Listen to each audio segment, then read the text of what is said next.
What's the toughest thing about being a superhero?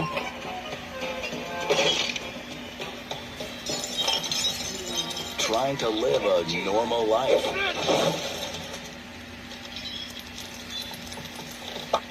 Whether it's pumping up. I got it! Dinner with the family. Stop running in the house! Hey, no Forcefield! You sit down! You sit down! Let go of your brother! Or seeing old friends. Hey, Lucius! Hey, Speedo.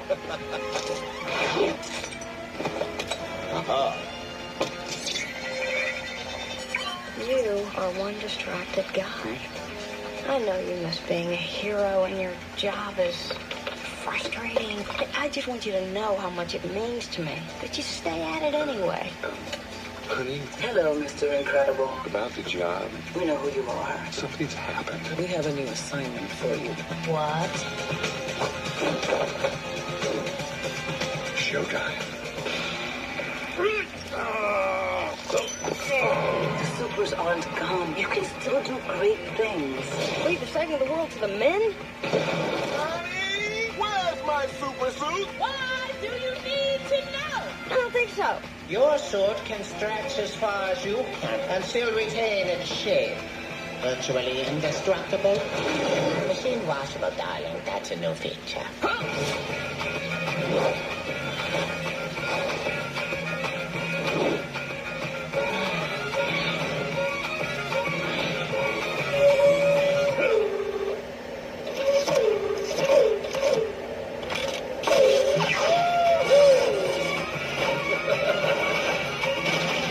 We're superheroes. What can happen?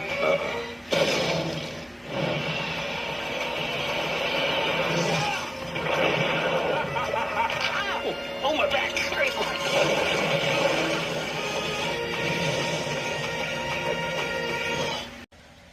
Still a better representation in the Fantastic Four than the 3 Fantastic Four movies they made. But you know, Marvel Studios can change it around next year, so we're counting on you, Marvel. But this is honestly the Fantastic Four, except it's animated and has nothing to do with the actual superheroes. Because I mean, it literally is a movie that's literally the Fantastic Four, but not really. Obviously, from the plot, from the premise, the trailer, you can see that it follows a family of superheroes who are forced to hide their powers and live a quiet suburban life. Mr. Incredible, played by Craig T. Nelson's desire to help people, draws the entire family into a battle with a villain, played by Jason Lee, and his killer robot. And really, there's not much more I can say about this movie that hasn't already been said. I mean, this is a smart, well-crafted animated superhero from Brad Bird, who, of course, is a phenomenal director. He's made a ton of great movies, and, yeah, he's just... What more do you got to say about his work? I mean, the guy is a freaking genius, and continues to be a freaking genius even to this very day. I mean, leave it to someone like him, who's already had a great animated masterpiece with The Iron Giant, to make one of Pixar's defining films, one of their greatest movies in general. A great voice cast that includes the aforementioned Nelson, Holly Hunter, Jason Lee, Samuel L. Jackson. Spectacular. Great animation all around. I love the way that the film uses 2D animation to create CG animation, which gives it a more realistic flow. Something that really a lot of the animated movies nowadays are starting to take notice of. We started seeing it with stuff like the Peanuts movie, and then the Lego movie, of course, Spider-Man Across the Universe, those movies, like Spider-Verse, but yeah, this is one of the movies that really took that to the next level and really showed what CG, that you could still do 2D animation within a CG animated film, and this is one of the best examples of it. A lot of good comedy, a lot of good dramatic moments, perfectly balanced in a very unique way. I mean, if anyone wants to ever tell you that you can never feel anything for animated characters, show them this movie. Show them the way that these characters act whenever somebody that they know is in danger or they think they're dead. This movie does drama really, really well. The action is also great too, using all the capabilities what can be done with animation, and it's with already, like I said, great animation to a T. And what more do I got to say about that score? Michael Giacchino. I mean, this is a great score from him, and it was a tipping point for not just Pixar, but for Brad Bird, showing what a meaningful and masterful storyteller he could be. Because The Iron Giant was just scratching the surface. This is a movie that really shows his true potential as a filmmaker in general, and I think it works very well here. It's still one of Pixar's greatest achievements as a studio, And it continued into the sequel, too, but we'll have to wait a little bit for that one. But, yeah, this is a great, great movie. And it was, of course, a monster hit, and eventually led to many, many things coming from Disney and Pixar. And believe it or not, this was actually one of the movies where Disney started to realize, because keep in mind, Pixar and Disney were not merged together at this point. Pixar was still an independent company releasing their movies through Disney, and one of the big things with what was going on at the time was that there was contract negotiations, and Michael Eisner, who was the head of Disney at the time, had to essentially table those negotiations to a point where Pixar was pretty much free to go to whatever studio they wanted to. And not but a year later, when Hong Kong Disneyland opened up, and Eisner, as well as the new CEO of Disney, Bob Iger, at the time, they were watching the parade and realized that they were realizing that people were more receptive to the Pixar characters than they were to the Disney characters, and thus that led Bob Iger to eventually reopen negotiation talks with Pixar, and the rest is history. That following year, Disney and Pixar became one. John Lasseter became the head of the Disney Animated Studios, and essentially began the third renaissance of the Disney Animation Studios. And we had the second one in the 1980s and 90s, and now we have the third one coming up here. But yeah, if you saw this movie in a theater, you might have noticed that Cars was supposed to be released 1 year from now, from that point in time. But of course, because of those negotiations, they had to delay the film to the summer of 2006. And so yeah, a little bit of history there. But we'll certainly delve more into that when we get to the movie that eventually replaced Cars for that release date, Chicken Little, because that was the movie where Disney basically had to say, okay, we need help badly. But we're still about a full year away from getting to that movie in particular. But The Incredibles, not much more to say about this movie. It's a fantastic film. If you haven't seen it already, get off your ass and see it, man. But with all that said, let's go ahead and move on to our last movie, and that is Jude Law in the remake of Alfie.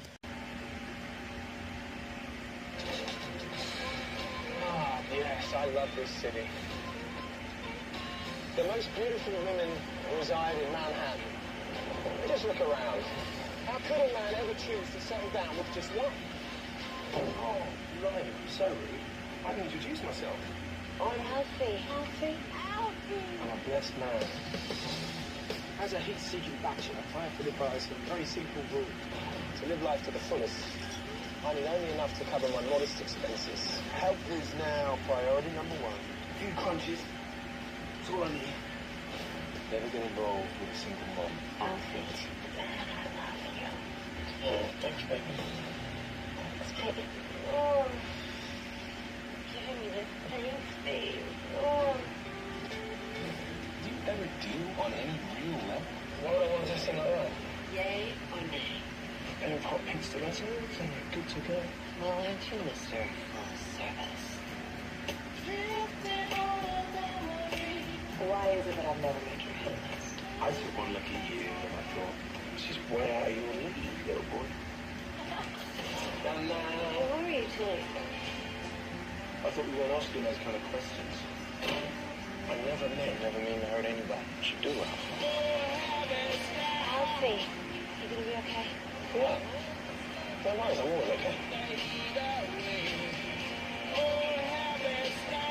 I don't know exactly how to say it. Sure you do, Alfie. Plenty of experience thumping girls. Underneath all that bravado beats the heart of a guy who's not nearly as cocky as he wants everybody to believe. Two things I learned in life, knowing someone for love. And live every day as long as you last. Realizing you care about someone. It'll find a way to knock you sideways. The question is, what's going to happen with the rest of your life?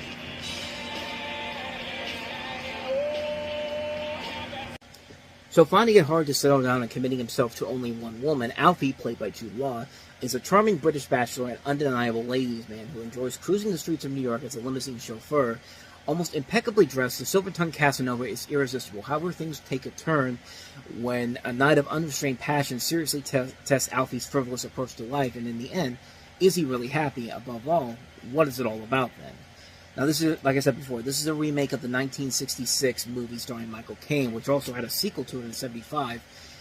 And, you can tell by the trailer the pieces are definitely there for something really good, but unfortunately the film really doesn't get. I don't think the film really gets it, and I think that's one of the biggest problems with the movie in general is that it kind of plays it way too safe. I mean, this is directed by Charles Shire. We've talked about a lot of his movies before. You know, he did great stuff like Baby. He did stuff like Father of the Bride, I Love Trouble, Father of the Bride Part 2. This was back when he and Nancy Myers used to work together on a number of different movies, but then they split up. And yeah, this is one of those movies where he tried to go off on his own, and it just doesn't work. But not for the lack of trying. There's a great cast involved in this movie. I think Jude Law was a perfect fit to play Alfie in this. You've got a great cast that includes Marissa Tomei, Susan Sarandon, Renee Taylor, Jane Krakowski, Omar Epps, Neil Long, Sienna Miller, who I said last week that she and Jude Law were essentially dating around the time. I don't know if they were married at that point. Because I know they were in a relationship for a little bit, but I don't know if they were actually together at that point. Let me see.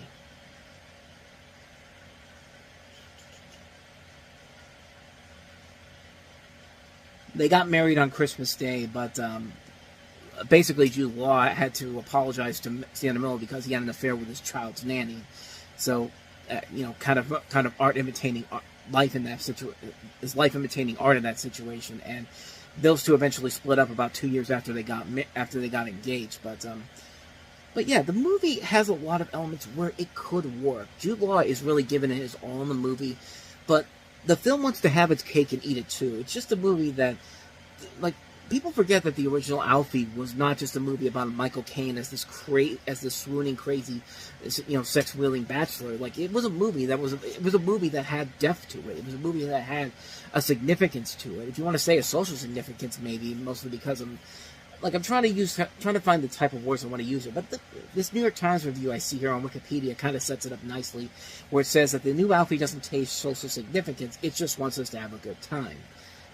And I kind of agree with that. It's kind of like the Entourage movie. Like, those characters in the Entourage movie didn't grow up in that movie like they did in the television series. And even then, they didn't grow up by that much. But in the movie just doesn't want you to see these characters mature in any way, shape, or form. They just want you to accept them as who they are, and the fact that they will never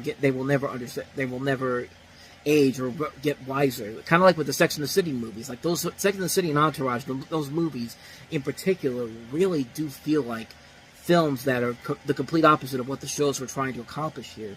And in the case of this movie here, the pieces are definitely there. There's definitely a lot of good ideas involved in the film in general, and it just never gets to that point where the film really wants to give you an idea of what they're trying to accomplish here. And maybe somebody like Nancy Myers probably would have helped nicely to have it as a little bit of a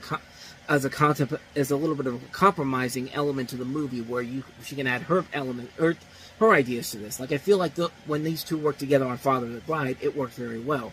But when Charles Shires is trying to do it on his own, it just doesn't work as well as I think they wanted it to. Overall, the biggest problem with the movie, I feel like, is that it doesn't have... It's one of those remakes that just feels like it was trying to be too mainstream. Keep in mind, this was when Paramount was just remaking a lot of their catalog titles, and most of the time, they worked out okay, but then there were some that didn't work out well, like the Stepford Wives we talked about earlier in the year. And this is another one of those examples where I feel like they should have gone all the way with it. They shouldn't have tried to play it safe and marketable. And I think it backfired on them big time in this case here. It's a movie where the pieces are definitely there for something really good, but unfortunately, the film just can't gravitate on what kind of a movie it wants to be. Does it want to do something that's actually going to modernize the story from the original film, or does it want to be something that just wants to take the namesake of the title because the title is something that people remember? And that's what I think this movie does. Takes the title of the latter and doesn't want to do anything unique and different with it, but has a hot young star in Jude Law, who we're at the halfway point of his many movies in 2004, so we got a long way to go with him. But trust me, though, the movies will indeed get better with him, because I think we had Sky Captain: The World of Tomorrow, which is a great movie. I Heart Huckabees, which was not so much, and this is just one where it is, yeah, not so much. So we're 1 for 3 at this point, but it does get better as the year goes on. Trust me, but yeah, so not much more to say about this one. Kind of an underwhelming remake. Good ideas, just bad execution overall. So that's what I have to say about Alfie.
like it.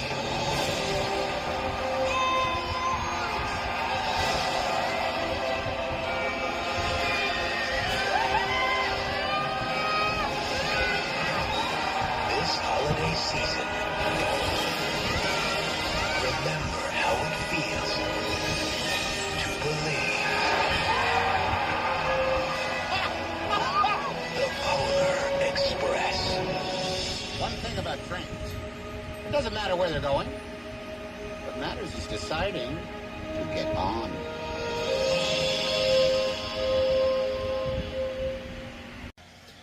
So the Polar Express, as you can tell from the trailer there, gives you kind of an idea of what the feel of the movie is. But the story is about a young boy who sees a mysterious train bound for the North Pole stop outside of his window and is invited aboard by its conductor, played by Tom Hanks. He joins other children as they embark on a journey to visit Santa Claus, who's preparing for Christmas, and he's also trying to figure out whether or not he still believes in Santa Claus or not. And this is based off of a book by Chris Van Allsburg, who gave us Jumanji, and another movie that definitely went on to become a classic among most people, especially around the holiday season. But at the time, it was actually a film that was very, very polarizing at the time. I mean, it didn't get the best reviews from most critics, and it actually didn't do very well at the box office at first. But then again, when you have a season that includes you being sandwiched in front of behind The Incredibles, and then with the SpongeBob movie coming out the next week, yeah, chances are your expectations of making a whole lot of money wasn't really going to help you in the long run, unless you were a Christmas movie. And this was this is definitely a Christmas film. And while the box office wasn't strong at first, the film did eventually find an audience over time, especially during that holiday season. I think it opened to like $23 million domestically when it first came out, but then it eventually went on to gross over $286 million worldwide, with about $160 million of that coming from here in the U.S., so it did eventually find its audience over time, and if it didn't find it then, it was certainly going to find its audience through television. I mean, not even but 2 years after it came out, it was already being seen on TV a lot. ABC, I think, had it at first, but now you see it every year on Freeform and then on AMC. But it's a great movie. It's a really visually stunning movie to look at. It's easily the best of the motion capture Robert Zemeckis movies. This is the first one where he was trying out the motion capture concept that he would use for many of his films going forward, with stuff like Beowulf, A Christmas Carol, which I really like A Christmas Carol, and I do like Beowulf. But then he kind of went overboard with Mars Needs Moms, and that was kind of the end of that run for him. But this is definitely one of the best earlier attempts of it to show what motion capture can really do, and I think he does a pretty good job with it. I think the feeling of Christmas is definitely all throughout the course of the movie. You do get behind the kid in general, the young kid in this movie, who doesn't have a name in particular, which I do kind of like that. They don't really give you the names of these kids in particular, except for one of them, which is named Billy, who's played by the kid who's also Roo from the Winnie the Pooh movies. I can't remember his name though, but Jimmy Bennett. I'm seeing it right here, but you've got characters like Hero Boy, who's also... It's weird because Josh Hutcherson does the motion capture work, but it's Daryl Sabara from Spy Kids doing the voice for him, and it's Tom Hanks who's doing like the adult voice and the motion capture work. And he does it for like several different people, including the father, the Ebenezer Scrooge puppet, the conductor, the hobo, Santa Claus.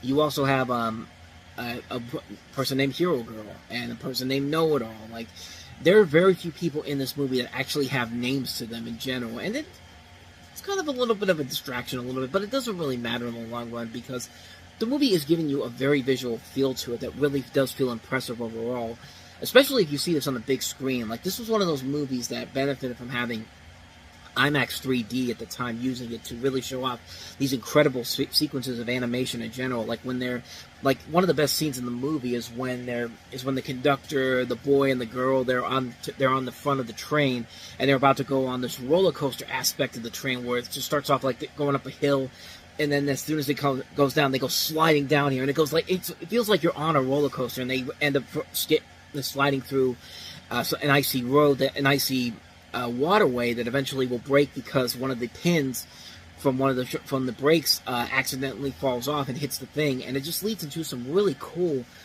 animation in general. It's a really cool visual style, a visual style that's very impressive all throughout the course of the film, and you get a lot of that all over the film as well. And it does have some good heartfelt moments, like the moment when he realizes, okay, like he has to say, I believe. Like the moment when he actually is when all the other kids see Santa Claus and he's the only one that can't see it, and one of the bells off of the reindeer fall off, and he says, I believe, and like he rings the bell, and it's just like moments like that can be fun.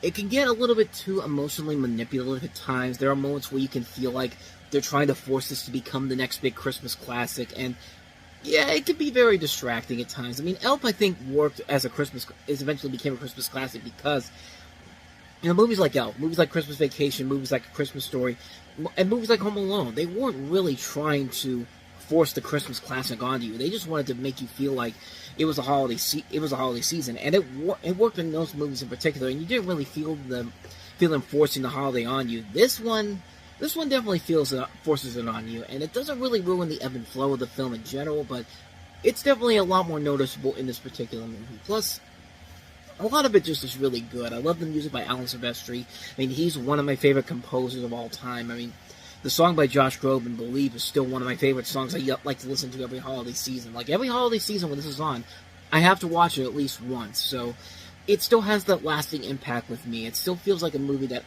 I'm glad I got to see when I saw it for the first time in theaters.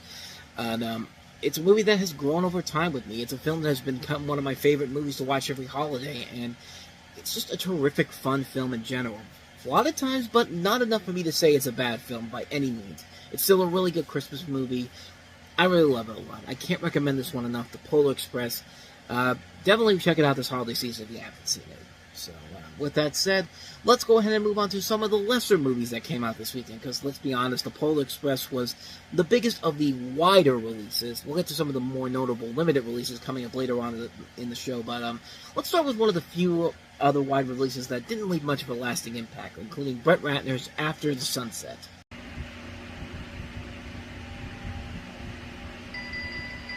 This is an armed caravan, completely bulletproof, magnetic locks. Got more cover on you than the president. So what are you worried about? I've dealt with this guy before. We're clear.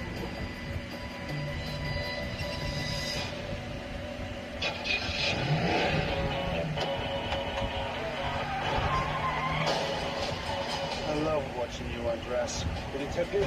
One lousy buck? I'll give you 20 if you keep stripping. Burdett, the world's greatest jewel thief, Good work, Stanley. has finally decided to retire in paradise. We went out at the top of our game, undefeated. The best time to quit. But after 7 years of chasing him, What are you doing in my house, Agent Lloyd? It's okay to be happy to see me. Agent Stan Lloyd is convinced it's a cover for his biggest score yet. The Seven Seas Navigator. They're calling it the Diamond Cruise. Just get a look. The third Napoleon Diamond. It's the only one you haven't stolen. Allegedly. This is not retirement at all. This is the next setup, isn't it? You chose this, I happen to remember. I want you to steal me that diamond. I'm not a criminal. Right. Neither am I. Your suite is ready. Sweet. You can't bribe me, Max. I just wanted to see that if you lead the kind of life that I do, steam's the last thing on your mind. Are you ready for your massage? I'll do your back. I'll do your front. As if you needed any more proof that this was a Brett Ratner movie, there you go. This is a movie that stars Pierce Brosnan as a master thief caught in a pursuit with an FBI agent played by Woody Harrelson.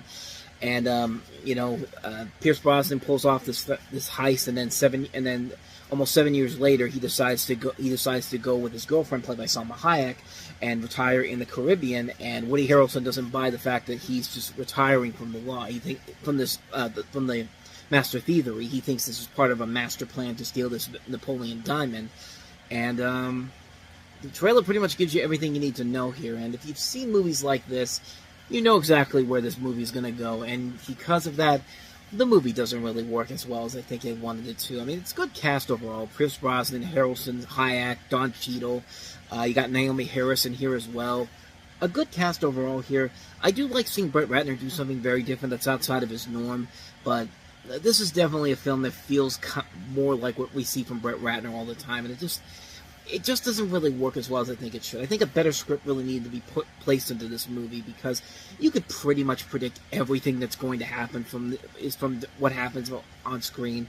It leaves no surprises whatsoever. It leaves no real shock with the twists and turns coming to play, and it just doesn't feel like a film that really is worthy of the talent that's involved with it. I feel like a much better film is needed with the people involved in here, but unfortunately, this film sadly does not have that opportunity to really say that, unfortunately, and just kind of stumbles in the long run when it's all said and done.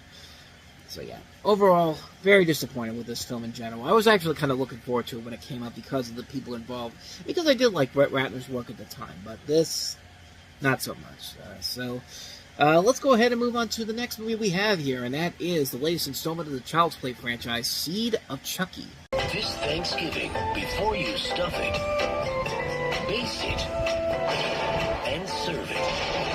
Someone very special wants to show you how to carve it all up.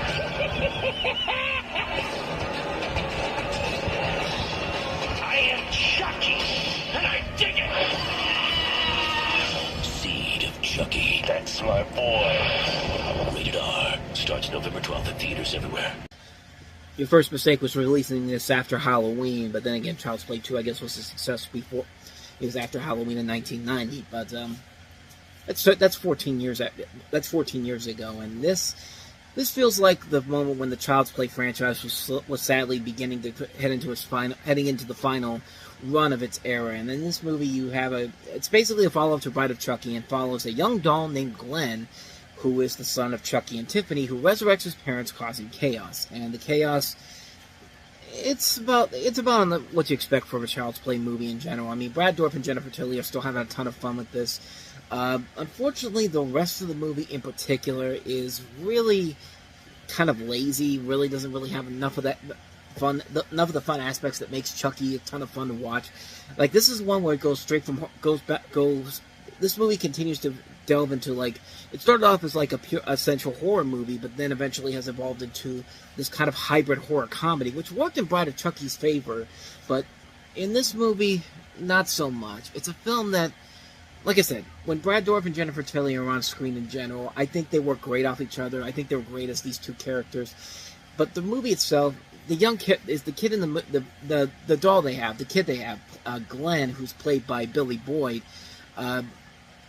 He's not that memorable of a character. He just feels like kind of a character that's being thrown in there for no particular reason, and it just, I don't know. It just, from the story perspective, it doesn't really have that elements to make the movie as fun as it should be. But I mean, luckily they have done more with Chucky in the last couple of years, with the Child's Play reboot they did in 2019, and then the USA show where they did with Chucky, which is actually, I've been watching a couple of episodes of it. It's actually pretty good for what it is. It's a show that's actually, that's a show that I think uses the horror comedy hybrid aspect much better than a movie like this in general. I haven't seen the direct-to-video movies, which I've heard are kind of like so-so either way, but this movie in particular, I don't know. I just didn't think it was up to par with some of the other movies in general. I think it's the lesser of the Child's Play movies in general. Because even the bad ones like Child's Play 3 at least have some of the fun, it's so bad it's good type of aspects to it. This just feels like a film that's just kind of like, it's just kind of dull, man. And, you know, this is a film that really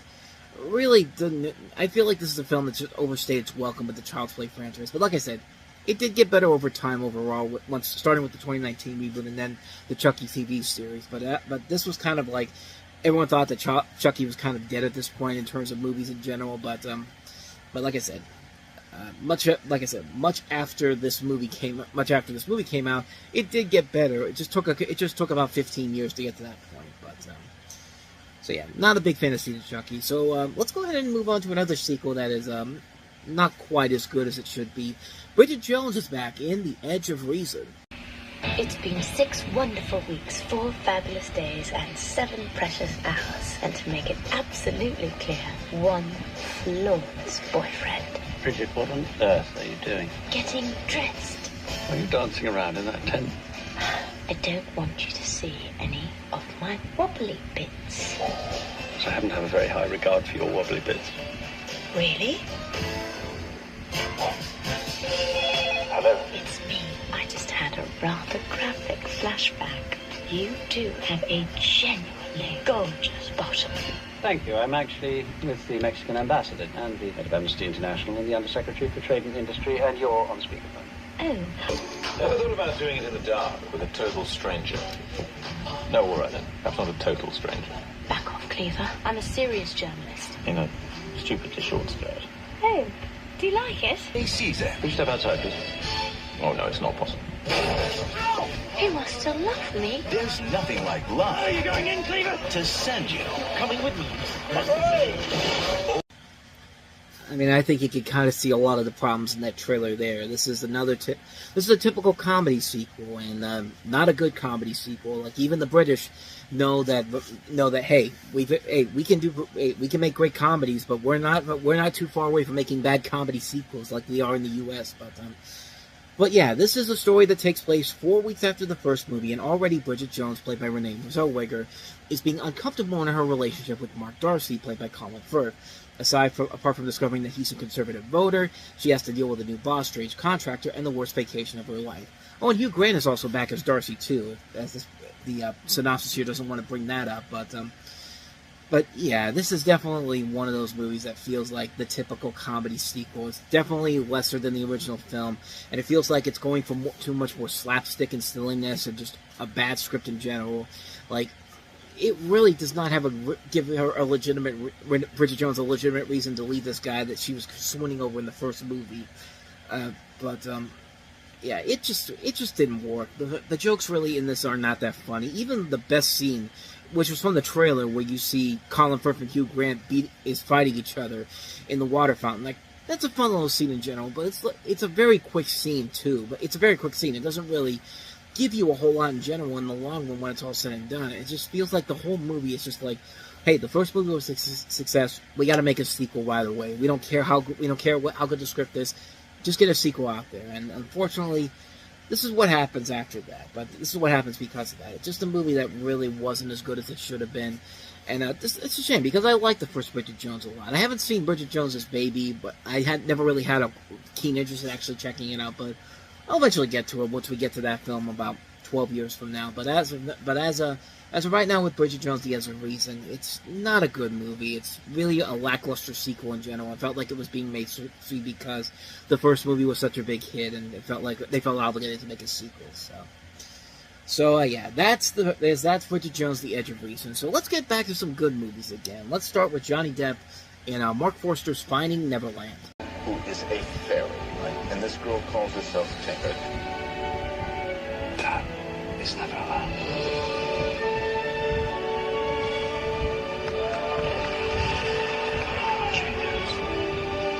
Johnny Depp, Kate Winslet, Julie Christie, and Dustin Hoffman. You can visit Neverland anytime you like. How? By believing, Peter. Just believe. Finding Neverland.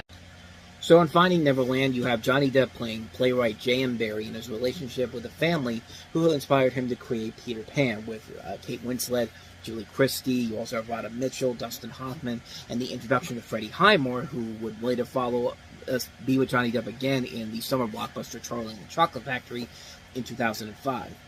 This is directed by Mark Forster, who gave us such great movies as Stranger Than Fiction, and the writer of this is David McGee, who gave us The Life of Pi, and a lot of good talent overall in this movie. A lot of great filmmakers in general. Christopher Robin, Mark Forster also directed World War Z. So he's made a lot of really good movies in general. This is probably one of his best films overall. Johnny Depp, I think, is fantastic in the movie, giving a really solid performance as J.M. Barrie. Freddie Highmore is very good, giving a great young performance as the boy that eventually inspires Peter Pan. You also got Kate Winslet, Dustin Hoffman, Julie Christie, Rhoda Mitchell's also in here as well.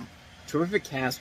A really good story in general of how Peter Pan came to be, pretty much. This is kind of like the equivalent of that 90s TV movie, The Dreamer of Oz, where, John Ritter plays L. Frank Baum, who got inspiration to write the story of The Wizard of Oz. It was like a TV movie for NBC.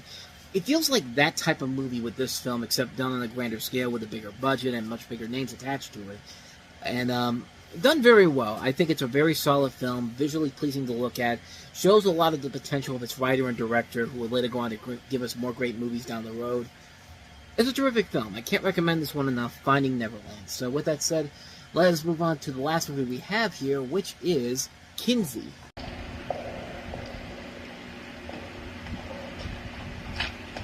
Hello, I'm Dr. Alfred Kinsey from Indiana University, and I'm making a study of sex behavior. What's your most common decision? There's more than one? I've learned that the gap between what we assume people do sexually and what they actually do is enormous.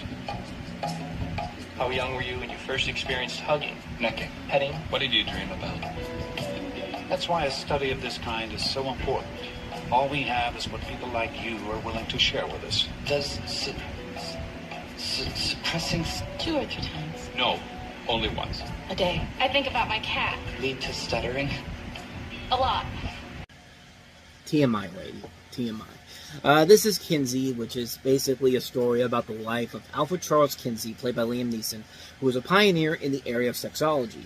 His 1948 publication, Sexual Behavior in the Human Male, the first of the Kinsey reports, was one of the first reported works that tried to scientifically address and investigate sexual behavior in humans. You also have a cast that includes Laura Linney, Chris O'Donnell, Peter Skarsgård, Timothy Hutton, John Lithgow, Tim Curry, Oliver Platt. You can even see a little bit of John Krasinski in there, pre-Office fame. You also have Dylan Baker, a great character actor in general. Written and directed by Bill Condit, who would give us stuff like Dreamgirls, and then later down the road, Beauty and the Beast. Overall, a good film in general. An overall really enjoyable film. It's Liam Neeson, man. Like, Liam Neeson usually... This is back when Liam Neeson actually gave a shit about his career and wasn't just taking lackluster action movies for his Briarcliff Entertainment Company, which none of them, I think, have ever been really good. They've just been kind of out... They just get released out of nowhere, and nobody really ever goes to see them. And it feels like Liam Neeson's kind of wasting his talents away. But this is back when he was really putting his all into movies like this. Like, he really makes this work very well. I thought this was sort of related to the Masters of Sex show that was on Showtime with I can't remember his name. I just looked at it. I think Michael. It's not Michael Kelly. It's Michael something. I don't want to have to look, but I think I'm going to have to. Michael Sheen and Lizzie Kaplan, but that's a different person altogether, and actually a different decade compared to this movie, compared to when Kinsey did his first publication. But yeah, it's a very entertaining movie with a lot of good performances all around, and not much more to say about it. I think it's a very good film. Definitely one of Liam Neeson's stronger, more underrated performances in general. A very good film. I'd highly recommend checking it out. And so with that said, we wrap up another edition of Time About the Movies. And the next time we meet, we get to the weekend of November 19th with 2 big movies opening up. Benjamin Franklin Gates, you are undertaking the duty of the family Gates to find the most spectacular treasure in history. It grew throughout the ages and moved across continents until it was hidden by America's founding fathers, who left clues to the treasure's location right before our eyes. The unfinished pyramid, the all-seeing eye, are telling us something. Keeping this treasure safe, Benjamin, is your destiny. You're treasure hunters, aren't you? We're more like treasure protectors. All his life, Benjamin Gates has searched for a treasure no one believed existed. Don't you get it, Ben? The treasure is a myth. I refuse to believe that. But what he thought was the final clue, 108 years of searching and up 3 feet away, is only the beginning. The Declaration of Independence. You think there's a treasure map on the back of the Declaration of Independence? The map is invisible. Oh. Why would we make this up? Where's your proof? We don't have it. Riley, get down! Bigfoot take it. Word about the map is bound to get out. Ian's gonna try to steal it. 90 seconds. The only way to protect the Declaration is to steal it. What? I'm gonna steal the Declaration of Independence. Ben? From producer Jerry Bruckheimer and director John Turteltaub. It is surrounded by guards and video monitors and little kids on their 8th grade field trip. He will go to prison, you know that, right? Yeah, probably. Okay, go! Get out of there. Get out of there now. got the bloody map. The clues of 10 generations. There's more to the riddle. Will reveal a mystery 20 centuries in the making. Who wants to go down the creepy tunnel inside the tomb first? Tell me what the next clue is. What do you see? Nicolas Cage.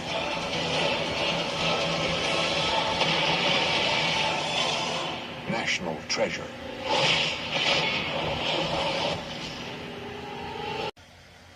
Now, you know good and well that Nicolas Cage and Justin Bertha would have been seen as these Alex Jones conspiracy theorist type of people today, 20 years later. I mean, like, come on. The whole idea, I never liked the whole idea of these movies to begin with, and you think after 20 years I'd finally get to see what everyone had been talking about. Why was this movie such a success? But, nope.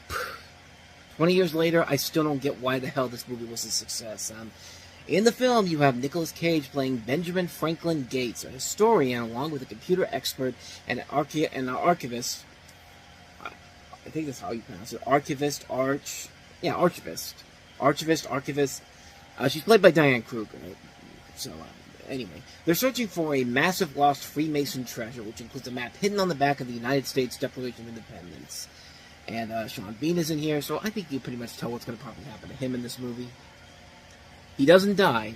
I'm surprised. That's how much I hate this movie, man. It's been 20 years since I've seen it, since I saw it before, and I just saw it a couple of months ago, and I've already forgotten about it. That's how much I hate this movie, man. I've never liked the National Treasure movies. I don't get why this was the big hit. I mean, why did people go to see this? I mean, was Nicolas Cage really that profitable? Was the name of John Turteltaub and Jerry Bruckheimer... Jerry Bruckheimer I can understand because he just did Pirates of the Caribbean, but John Turteltaub? What notable... did he really reach that point where people knew exactly who he was? I mean, he made some great movies. I mean, The Kid, Phenomenon, Cool Runnings... Okay, maybe he was kind of there, but I'm just kind of missing the point there altogether. But Nicolas Cage wasn't really that big of a draw in general, so I still don't get why people made this a hit. It's just, like I said, it's a dollar store Indiana Jones with even crazier logic to make the story make a whole lot of sense. I mean, there could be a fun idea here if you were just going strictly for a fun callback to like the classic Disney movies of the 1950s and 60s, where you just don't question it, you just go along for the ride. If it was going to go down that route, I'd probably go with it. But the logic in this movie is presented as way too serious. It just completely is like, what the hell are you talking about, and why are you trying to convince me that this is fact, not fiction? It's like it's the equivalent of watching Fox News in a way, except Fox News is much more obnoxious and completely wrong on what the hell they're talking about compared to this movie. But I digress. But I don't know. Like, to me, I just could never really get into these movies. I don't understand why they were big hits. I don't know why this was the big hit in general. I guess because of that Disney edge, the fact that, hey, Disney's got a release on around Thanksgiving, so we might as well go see that, because they were the kings of Thanksgiving for a long period of time. I mean, they kind of still are, but very few and far between. But with all that said, though, it's just, I never really got into these movies, and even like I said, I watched them a couple months ago to get ready for this, hoping that I was finally going to find the thing that everyone saw. I just didn't see it, man. At least with the Mummy movies, the Brendan Fraser Mummy movies, that's the type of movie that I feel like is trying to do more of the 50s, 60 Disney style, let's just have a good time type of adventure movie. And I think it's done better. I think it's a better knockoff of Indiana Jones than this movie is, because, yeah, nothing about this movie is interesting whatsoever. It's a lame movie. It's a lame series in general, and let's be honest, I'm kind of glad they never made that third movie, especially now, since we're coming up on, 20 years since the last movie, and even that TV series they did wasn't all that great either. Just my personal opinion on it, but the correct answer for what was the best movie released on this weekend is the next movie we have, and that is, of course, the SpongeBob SquarePants movie.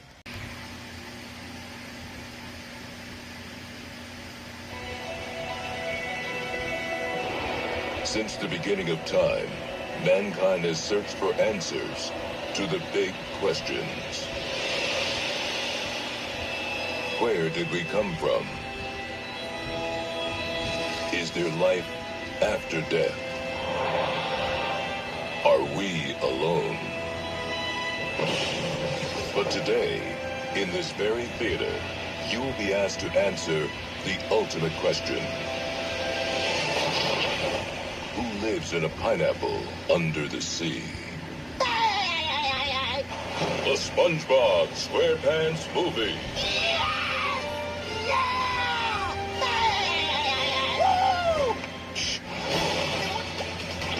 Bigger, squarier, spongier. The SpongeBob SquarePants movie.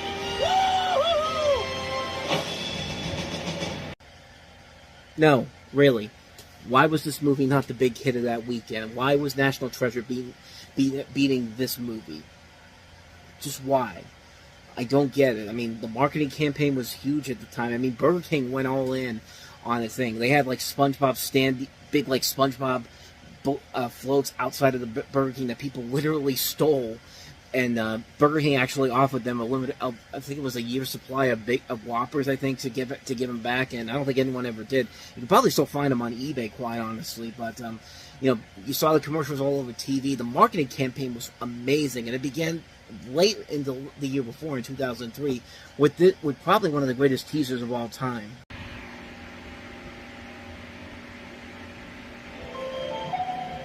Sonar 40, is that sound still out there?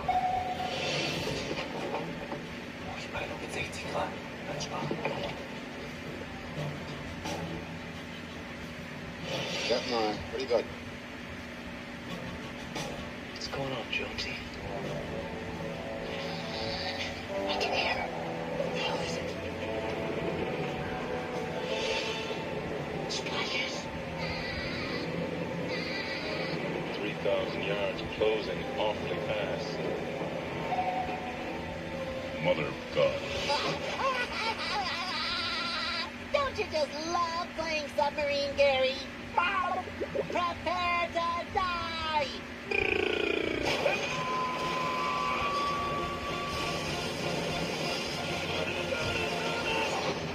The SpongeBob SquarePants movie. Captain, sir, you're never gonna believe this. For a second, I thought I heard... Heard what? I thought I heard singing, sir. Any movie that can use clips from Das Boot, U-571, The Hunt for Red October, and make it work as well as it does there, like, just one of the great trailers ever. So why the hell did this movie not succeed? I mean, don't get me wrong, it was a success. I mean, it did make a lot of money, but this should have been on the same level of the Rugrats movie. Like, it should have been a film that made over $100 million. It should have been... But it was one of the few 2D animated movies that actually made a profit in 2004, because again, this was around the time when the 2D animated film genre was kind of dying out and CG was taking over. But yeah, it's enough talking about the box office results. What about the movie itself? So, the story here is that SpongeBob is eagerly awaiting to hear the news that he's becoming the new manager of the Krusty Krab 2, built right next door to the original. But Mr. Krabs isn't given the job, giving it to Squidward, mostly because he feels that SpongeBob isn't more of a kid than a manager. Things take a turn when Plankton unveils his latest plan to steal the Krabby Patty formula by framing Krabs as stealing the crown of King Neptune and taking it to the Forbidden Shell City to save the day. SpongeBob and Patrick take a road trip to get the crown back and stop Plankton from taking over the world, of course. And like I said before, I was the ultimate SpongeBob fan back in the day, and I was really excited when this movie came out. And this was, like I said, this was around the time when I saw this. I went to go see movies on my own. I saw this movie 6 times in the 5-6 times in the theater. 5 times actually. 6 times was the Simpsons movie, but we'll get to that one later on. But I mean, I was really excited for this, and it's a great movie, man. Like, it's a movie that has held up well over time.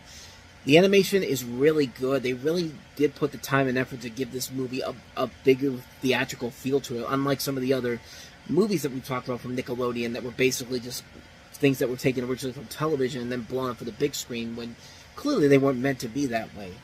I think the jokes and the comedy are very good. The voice work is great. You got Jeffrey Tambor as King Neptune, Scarlett Johansson as his daughter, Mindy, Alec Baldwin, who plays the hitman trying to kill SpongeBob, is really cool. David Hasselhoff having the time of his life with this. I mean, I like how they managed to put to put them in there in terms of story and comedy. The comedy is such incredible fun stuff. Quick one-liners all over the place. It's just a great movie, man. The story is really good, too. It's not just from the level of a great feature-length tale, but also it does manage to teach you good, hard lessons about life. Like, it's the main conflict in the movie is that SpongeBob, he's the hardest working person there, but he doesn't get the job as a manager because he still acts like a child, even though he's clearly an adult. And throughout the course of the film, he proves that he's more than capable of tackling something bigger than what everybody thinks he can. And by the end of the movie, he does give that speech about how desperate, despite being who he is, he's still capable of handling a big adventure like the one he went on. And the ending moments of the film are just well done. And it's important to keep in mind, this was originally supposed to be the end of the series because essentially Steven Hillenburg wanted to end the show, but Nickelodeon kept him going, and the series has continued to go ever since. And honestly, if the series had ended at this point, this probably would have been a great way to end the series in general, but I don't know, maybe this is still technically considered the final episode. Like, they'll still continue to make them, but when the show finally ends, they'll just say, hey, this movie's supposed to be the official finale. But I don't know. I don't know if Nickelodeon would ever do that.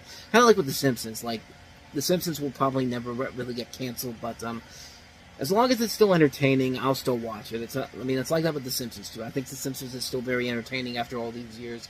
SpongeBob can still be very entertaining after all these years, too. And, yeah, I'm still a SpongeBob fan, and I was definitely looking forward to this back then. I still think it holds up very well. It has actually held up better over time when you really look at it. It's still a great movie.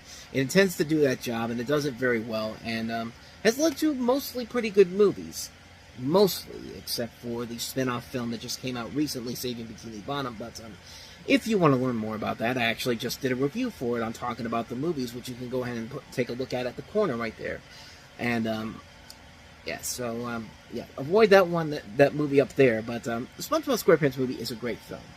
When their daughter left town for the holidays, the Cranks made a bold decision. Let's skip Christmas. Skip Christmas? But in this neighborhood, a lot of neighbors are pretty upset.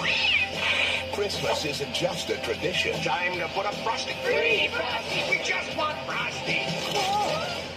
It's an obsession. The ham is mine. Tim Allen, Jamie Lee Curtis. Christmas with the Cranks. Rated PG. In theaters November. It's also a cult. I'm not even kidding. The way the people act in this town about Christmas and how it's blasphemous if you don't celebrate it in this is just unbelievable. This is the ultimate definition of a white people problems movie. And this is coming from a white person. This is one of the most unbelievably bad movies ever made.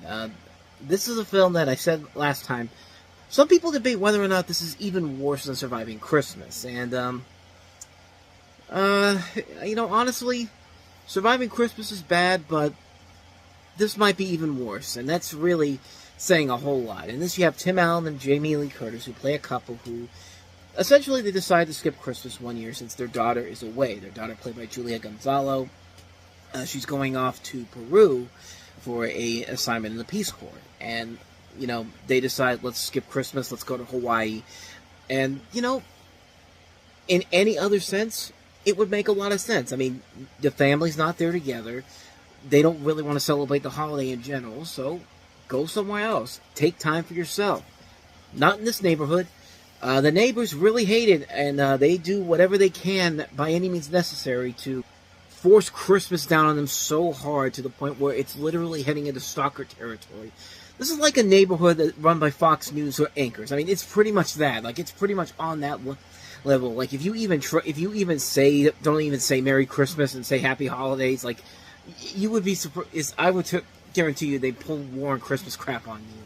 But don't worry, it gets even stupider from there, because their daughter, who flies to Peru on the Sunday following Thanksgiving, and now on Christmas Eve, is calling them saying, I'm gonna fly back home for Christmas, and let's make sure the party is there, and by the way, I want you to meet my boyfriend, who I literally met a month ago, and we're gonna get married.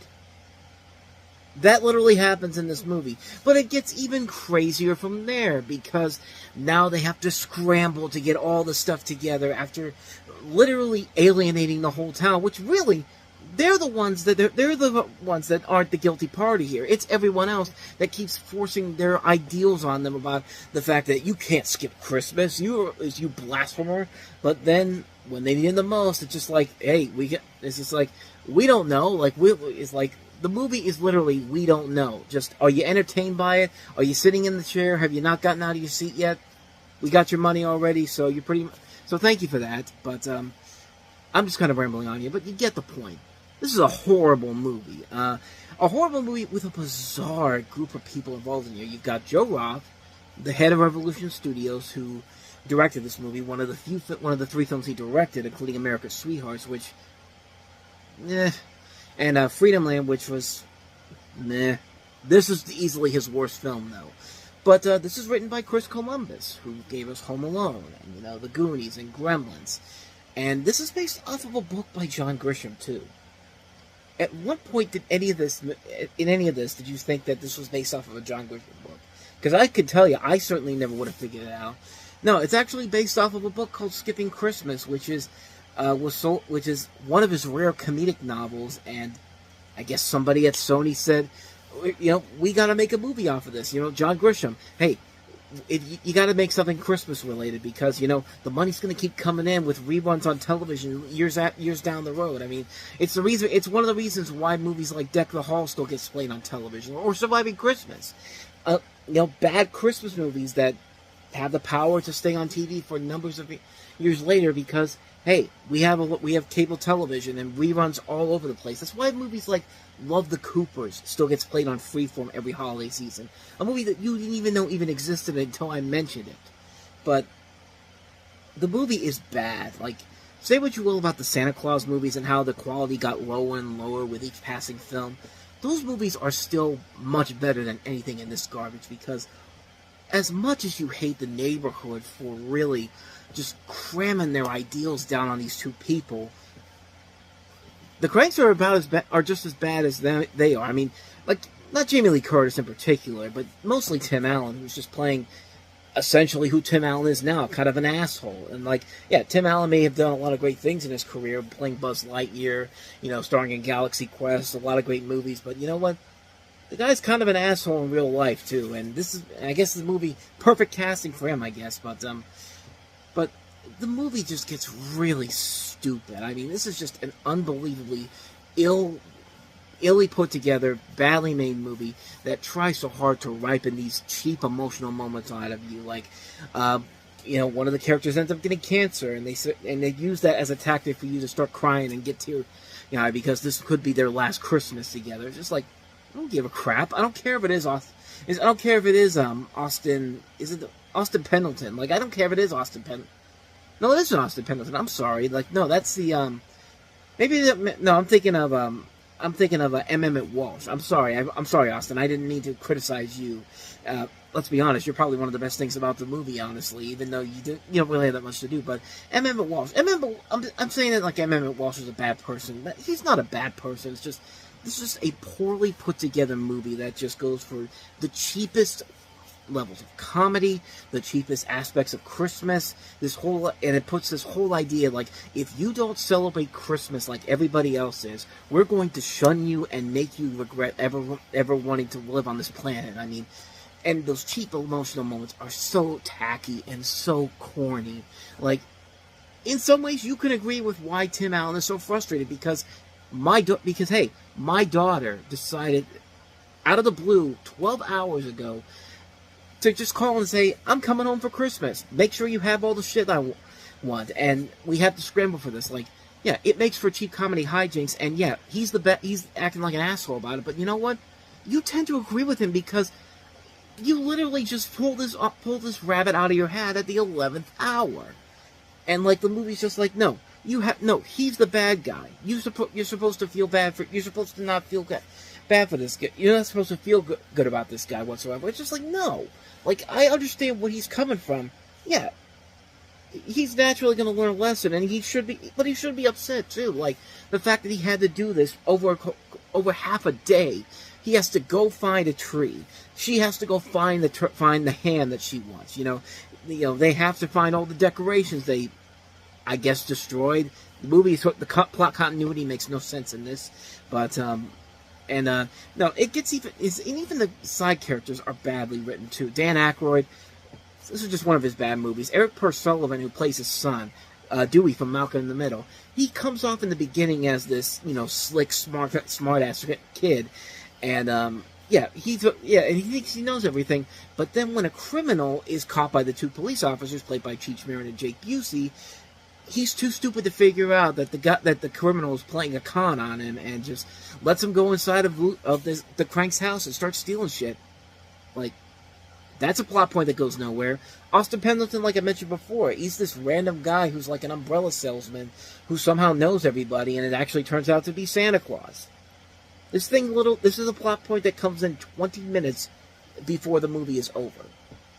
20 to 30 minutes before the movie is over, I should say. But still, like, it's frustrating for me to even think about how bad this movie is. And as bad as Surviving Christmas is, like, Surviving Christmas is a bad movie. But again, you kind of agree with what they're trying to say in that movie, like what James Gandolfini's family is feeling. Like, this random guy decides to come to our house, plans to burn the house down at first, and then makes it look like he's about to burn the house down, and then he decides, I'll pay you $50,000 to let me stay here for Christmas. I mean, there's at least more likability in the characters of Surviving Christmas than there is in this. And the more I think about it, I think I said at the beginning, Surviving Christmas was worse than Christmas with the Cranks. It really does go back and forth, because Surviving Christmas is a bad movie. But this is just inexplicably awful. This whole movie, the whole idea is, like, nothing about this movie is about what the spirit of Christmas is. It's like another bad Christmas movie we'll eventually get to with Deck the Halls, which is a movie that is basically telling you the true spirit of Christmas isn't about family, friends, good company all around. No. It's about getting your house seen from space, because clearly when you have Christmas lights out there, everybody's house can be seen from space. I mean, who doesn't want that? Trust me, we're going to get into that abomination in about 2 years' time, but 2 years from where we're at right now. But I think I made my point here. I'm going on 10 minutes talking about how bad this movie is. Like, do I even have to say any more? Christmas with the Cranks. If it's not worse than Surviving Christmas, it's definitely one of the worst Christmas movies ever made. Plain and simple. So let's see what Oliver Stone has planned for us next with Alexander.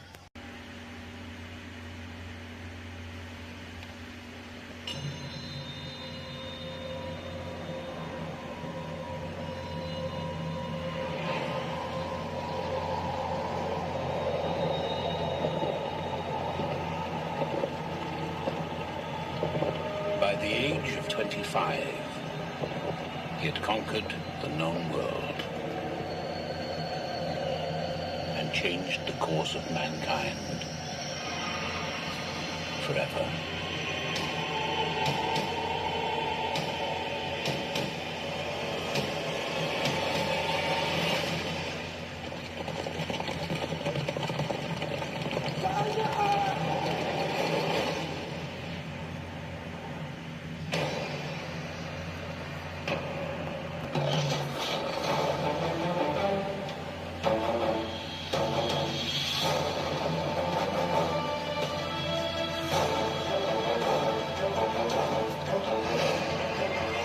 Conquer your fear! And I promise you will conquer death!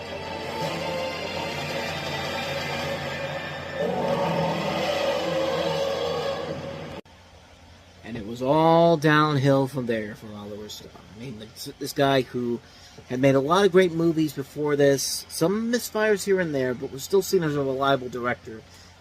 This was the movie that broke the camel's back for him. The straw that broke the camel's back, if you will. But this is a story about, this is the biopic, not even a biopic, it's a historical drama about the life of the ancient general known as Alexander the Great, who would later become king. It's based off of a original screenplay that was derived in parts from Alexander the Great, which was published in 1973 by the University of Oxford. It stars Colin Farrell. It also features Angelina Jolie, Val Kilmer, Jared Leto, Rosario Dawson, and you hear Anthony Hopkins there in the trailer. And it's just, it's a movie where you can tell the effort is there. It's cool to see Oliver Stone doing something that's very similar to some of the stuff he did back in the day when he wrote the script for, when he was involved with, was he involved in, I thought he was involved in Spartacus, but I'm not seeing it right here. Let me double check. Again, I think I'm getting a lot of shit wrong here. That's how my brain is right now because of the day I've had. He apparently was not involved in Spartacus. I could have sworn he was, but no, he didn't start making it in Hollywood until 1971, and Spartacus, I think, came out in the 60s. So, yeah, that's my fault on that. But, yeah, the bottom line here with the movie is that it's a movie where I think there is a lot of potential here. It's interesting to see a director like Oliver Stone tackle something that's a little bit outside of his norm. This isn't a political thriller. This isn't a drama. This isn't a movie where, you know, it's about a football team or this crazy trek into this abandoned podunk town.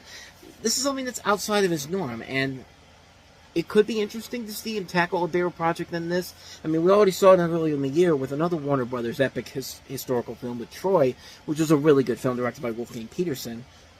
And this, not so much. And I think it's mostly because it's one of those movies that has a lot of high ambitions to it. And, of course, with a movie that has this big of a budget of $155 million, and it's an epic film that's supposed to be sold as like this, as sold to a marketable crowd, the studio's going to get involved with it. And there's a number of different cuts of this movie, which there are with this film. There is the 175-minute version, which is the one that is shown in theaters. There's 3 different versions on home video: a director's cut version in 2005, a final cut version in 2007, and an ultimate cut version in 2014. So that one is not even a final cut. It's like Blade Runner. Like, they've had all these different versions of Blade Runner, but there's much. But the original one is seen as the classic. But to its credit, this did eventually find life on home video. So I guess there is that. The movie itself, overall, though, it's just, there's nothing really about it that makes it unique and interesting. It just feels like a movie that Warner Brothers saw the success of Gladiator, and they wanted their own Gladiator, which Troy pretty much was that movie. But this, I guess, was their backup plan if that movie failed, but this movie ended up failing big time. So either way, they lost. But, yeah, it's just a boring film in general, too. Nothing really interesting happens. It's long. It's way too obnoxious. I expect a whole lot better from somebody like Oliver Stone, who was still seen as a reliable director at the time, and he didn't even reach his... We're not even at the point where his career really began to take a downward spiral. But this was the beginning of it all. Like, this was a film that he made that was one of his first major misfires in general. It was a film that was thrashed by critics, but... like I said, he did eventually slowly rebound it with stuff like World Trade Center that came out after this. And even W, the George Bush biopic that he did, was pretty good too. This, not so much. So yeah, hard pass on Alexander.